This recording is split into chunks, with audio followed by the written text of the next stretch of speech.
I was recently participating in a selection program at the Java Institute. In today's video, I'm going to demonstrate the 2D game that I created for the selection program. During the last weeks, they taught us for what's the doc type declaration in HTML to generate enemy in a web 2D game using for loops in JavaScript. Normally, when we create a game, we use game engines to handle physics.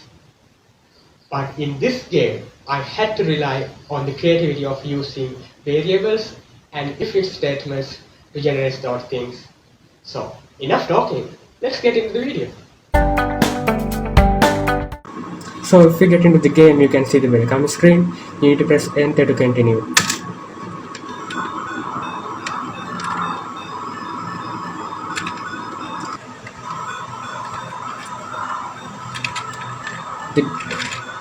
The objective of the game is to go fast you can, surviving these enemies.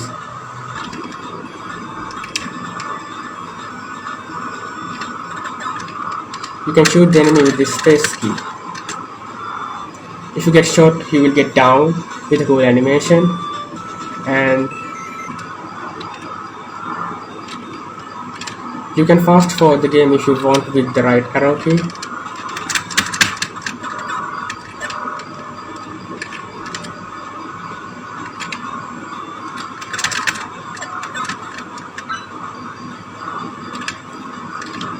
As the enemy approaches you, they will try to come closer to you, which is cool. If you get shot, you will get down with a cool animation. And your score is shown here. If you want to restart the game, you need to press here. If an enemy was approaching you as you are dead, they will fly by.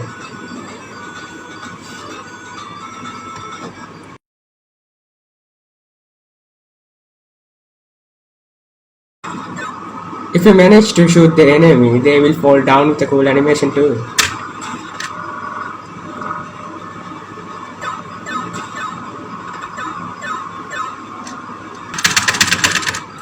You can collect points as the game continues.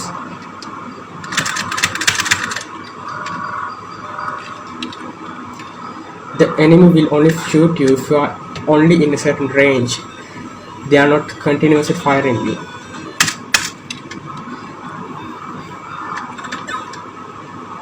The enemies randomly generated around this screen according to your flying altitude. For example, if you're flying higher, the enemy is generated higher too. If you're flying lower, the enemy is generated lower. And they will try to catch you, like trying to get closer to you, which is really cool. See? They're trying to get closer to you, but as the flying range gets over, they stop doing that. So if we get into the coding side, you can see I've used HTML, CSS and JavaScript. This is the all HTML I had to use. You might get surprised how little it is. And this is my CSS. I've imported a custom font as we were taught in the Tesla page project. And I've created different classes to identify different components of the page. But if we get into the JavaScript, you can see it's endless. This is the old JavaScript I had to use. You can see it almost has no end.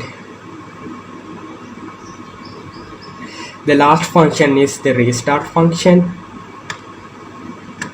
You can see a lot of global variables too, and some of the global variables are defined near the certain function because it's much easier to modify. I'm starting with the get input function. This is responsible for taking all the inputs to the game. And I also have clear input called function. This all does is if you stop shooting, it will stop the shooting, and if you stop moving the plane, this clear input function will also stop moving the plane too. And I have a hide welcome screen function. All this does is hiding the welcome screen as you press enter to continue the game. And fly function, all this does is just update the image of the plane as you fly.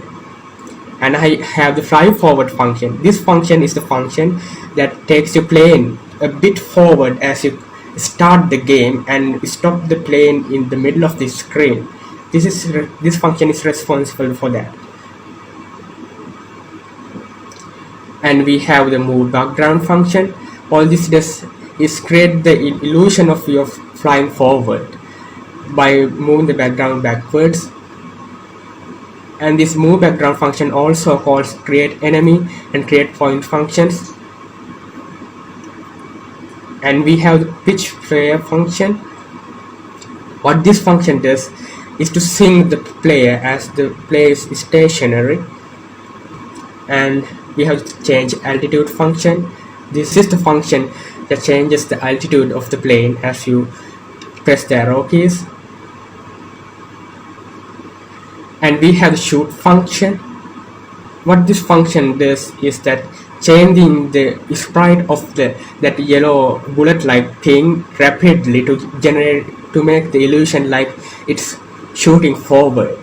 It is just only one single image at a frame.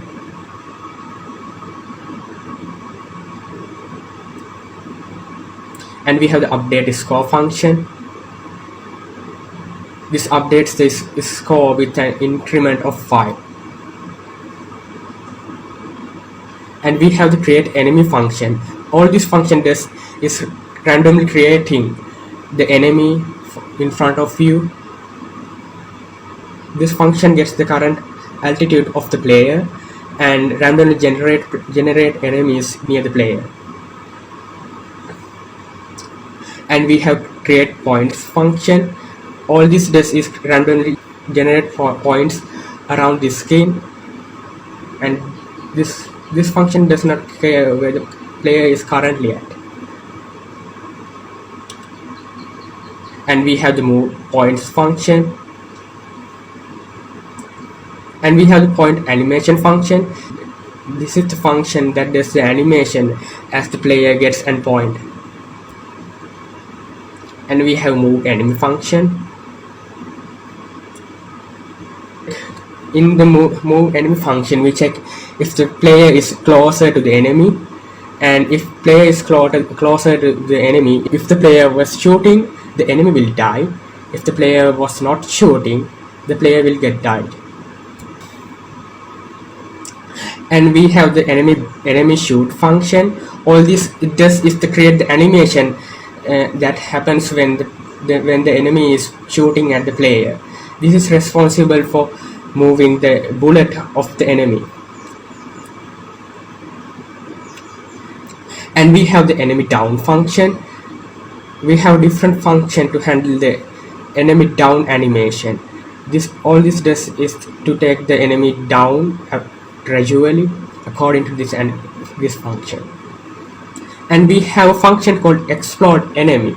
This is responsible for the exploding animation of the enemy. And we have the game over function. We have different function to handle the game over situation. This game over function does not stop the background moving. The move background animation is separately stopped as the player touches the ground, not as the player gets shot. And we have the player down function. This function is the function that does the all animation as just after the player got shot. As the player touches the ground, the background movement animation also is stopped, and the game over UI is appeared. And this function also adds the rotation to the player as it hits the ground. Then it stops the background movement animation, and also stops the movement of the points.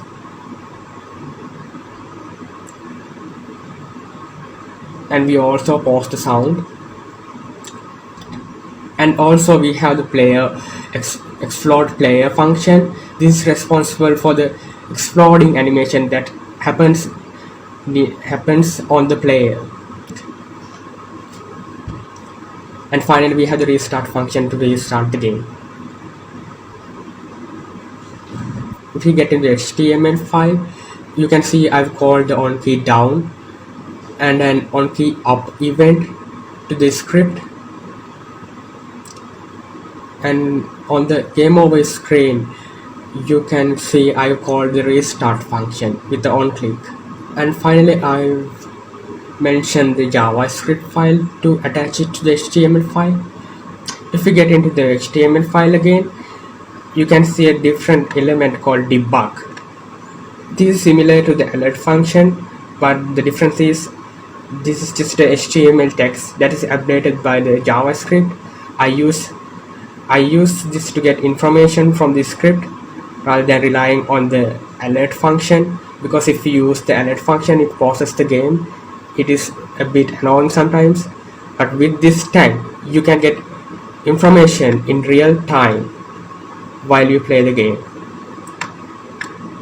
For example, I can get the enemy position in real time to make small adjustments to the game, and this does not pause the game like we do in the alert function.